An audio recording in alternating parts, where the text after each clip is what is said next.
Okay, so let me ask you something. You look at a lot of these lists online. The LA Times has it, right? Bleacher. Everybody's got top 10 Lakers of all time. Most have Kobe 1. Why do you have Kobe 2? I mean, I agree with you. So I have my own rationale, but why Kobe 2 and Kareem 1? Because, and again, I think it's almost like the Hall of Fame. I'm looking at their body of work, what he did when he played. And you got to look at what Kareem did. Kareem has led two teams to championships. He went and played with the Milwaukee Bucks. Obviously, he was Oscar Robertson and some other talented players back there, but he single-handedly carried that team to a championship that year. Then he comes to the Lakers. And the thing about Kareem, to me, that makes him the most dominating Laker player and probably the most dominating figure that's ever played this game in the NBA is that he had a shot that nobody could block. Nobody could block the sky hook. It didn't matter if there was a double team, a triple team. I have seen that myself, saw it. Houston Rockets, Elijah Wan, Ralph Sampson, and Robert Reed were all, when we threw the ball in, all of them was around Kareem. Kareem put the sky hook on them.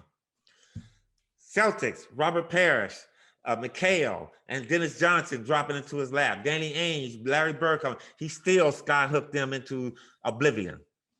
And I hate the Celtics, so I'm glad. That's why I use that word, oblivion. For me, if you doubled or triple team Kobe, he had to pass. He had to. I mean, he could force up a shot, a fall away, but it would be a forced shot, a shot that probably he makes more than he misses. But I'm going to take my chances on that. With Kareem, all you could do was force him out a little bit further. And I think the greatest shot I've ever saw Kareem hit was in 85, in the Boston Garden on the right side of the key, close to the Boston's bench. Shot clock was running down. Parrish had pushed Kareem. No, McHale was on him. McHale had pushed Kareem out to about 16, 17 feet, man. Kareem took that ball, man, and wound baseline going toward the backboard. And he sky hooked that shot, man, and it went in like somebody's jumper. That, to me, is unstoppable. It didn't matter what side of the floor he was on. And another thing that makes Kareem great to me is that people don't realize Kareem was a good ball handler when he was younger. When he played with the Bucks, there was times he'd grab a rebound or block somebody's shot, wouldn't block it. He'd grab it out of the air, take it down the whole way to the floor, and would dunk it or pass it off. Kareem could do it all, but the thing he understood was his value to our team, which was down the low post. Kareem made other players better. Kobe made some players better, but Kobe couldn't make everybody better. Kareem made other players better. And that's why I give him the number one nod. But you know what? When you put up 81, I don't care who you are, who's on the floor. When you put up 81 points, that alone puts you in the top 3 spots on any list you want to go on.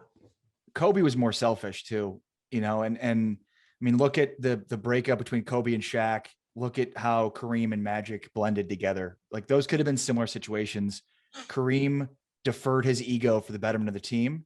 Kobe did for a few years with Shaq, but was unwilling to do that over time. And then you look at, I mean, Kobe's great. He's an all-time great player, but you look at the end of his career too, where he's kind of dragging the Lakers along and ego still got in the way.